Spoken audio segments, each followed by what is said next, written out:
वर्ष 2014 में आरबीआई द्वारा जो एसएलआर की रेट में परिवर्तन किया गया था, उसके अंतर्गत पाली सेंट्रल कोऑपरेटिव बैंक में 2014-15 में इस एसएलआर में डिफ़ॉल्ट हुआ था, जिसके कारण आरबीआई द्वारा 2 करोड़ 12 लाख की पेनल्टी बैंक पर लगाई गई थी।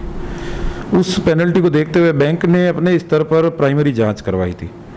उस जांच में ये पाया गया कि बैंक के 2 कार्मिकों की लापरवाही के कारण इस एसएलआर में डिफ़ॉल्ट रहा है, जिसके कारण से ये पेनल्टी लगाई गई। उसके बाद बैंक माननीय उच्च न्यायालय में भी इस 2 करोड़ 12 लाख की पेनल्टी के खिलाफ गया, जो कि मामला भी उच्च न्यायालय में पेंडिंग है।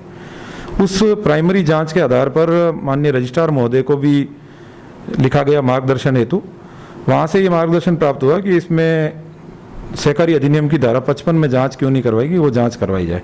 उस हेतु हमने अतिरिक्त रजिस्ट्रार जोधपुर को पत्र लिखा था और फिलहाल धारा 55 की जांच हेतु उन्होंने अधिकारी नियुक्त कर दिया है और वो जांच जारी है। इस जांच के परिणाम के बाद ही ये तय हो पाएगा कि इसमें क्या निर्णय लिया जाए, और विभाग और माननीय न्यायालय के अंदर जो पेंडिंग मामला है उसमें जो भी निर्णय आएगा उसमें विभाग के निर्देश अनुसार आगे कार्रवाई की जाएगी।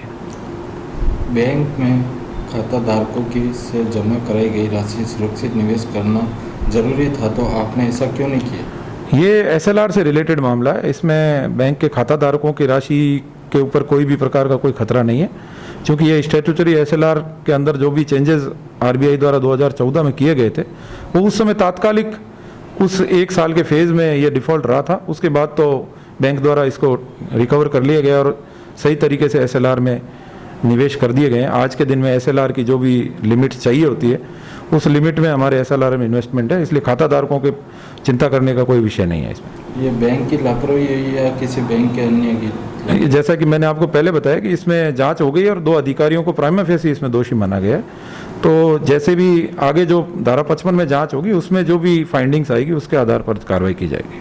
खातेदारों से प्राप्त राशि का चेक रहित करने के आपके क्षेत्रीय निर्देश जमा लेखा विभाग को भेजा जाना था, किंतु नहीं भिजवाया जाने के लिए कोई उचित कारण? इस मामले से इसका कोई लेना देना नहीं है। ये चूंकि आरबीआई की पेनल्टी से रिलेटेड ही मामला है, तो इसमें खाता धारकों का कोई भी हित प्रभावित नहीं हो रहा किसी भी प्रकार का। जैसा मैंने आपको पहले भी कहा कि अभी जो वर्तमान स्थिति में एसएलआर जो है हमारी जो भी रिक्वायर्ड है उससे अच्छी स्थिति में है, इसलिए बैंक के खाता धारकों का पैसा पूर्ण रूप से सुरक्षित है। ये केवल एक एसएलआर के डिफ़ॉल्ट का मामला है और वो चूंकि एक तकनीकी इशू है तो उसमें आरबीआई ने पेनल्टी लगाई। हम उसके खिलाफ कोर्ट में भी गए और माननीय रजिस्ट्रार महोदय से भी निर्देशन प्राप्त हुए, और जो भी जाँच में आएगा उसके बाद में जाँच के हिसाब से उन कार्रवाई की जाएगी जो कर्मचारी है उनके खिलाफ। वर्तमान में देशव्यापी को आर्थिक विस्फोट नजर आ रही है, इसके चलते सुरक्षित निवेश स्थल का क्या उल्लंघन किया जाएगा? अभी देशव्यापी जो भी आर्थिक स्थितियां हैं उसके हिसाब से जो भी आरबीआई समय समय पर जो चेंजेस करती है, सभी बैंकों को उसी के पालना में जो एसएलआर है उसको मेंटेन करना पड़ता है, और इसमें कोई समस्या नहीं है। अब बैंक अपने स्तर पर सक्षम है इन चीज़ों को मेंटेन करने में। बैंक रिजर्व ऑफिसर एसएलआर करने में चूक या आपको दोषी पाया, आपका इसके बारे में क्या कहना? हाँ, इसमें वही एसएलआर में ही चूक हुई है 2014-15 में, और जो चूक हुई उसके कारण ही 2 करोड़ 12 लाख की जो पेनल्टी लगी है, तो उस पेनल्टी के आधार पर ही हमने जांच करवाई, और जांच में जो 2 अधिकारियों के नाम आए हैं उनके खिलाफ 55 में जो आगे उससे उच्च स्तर की जांच है जो विभागीय अधिकारी द्वारा की जा रही है, जो सहकारी अधिनियम की धारा 55 के अंतर्गत, तो वो विस्तृत जांच होगी, उसमें फिर सारी फाइंडिंग आएगी। उस फाइंडिंग के अनुसार हम माननीय रजिस्ट्रार महोदय को भी अवगत कराएंगे, विभाग द्वारा जो भी निर्देश प्राप्त होगा उसके हिसाब से कार्रवाई की जाएगी।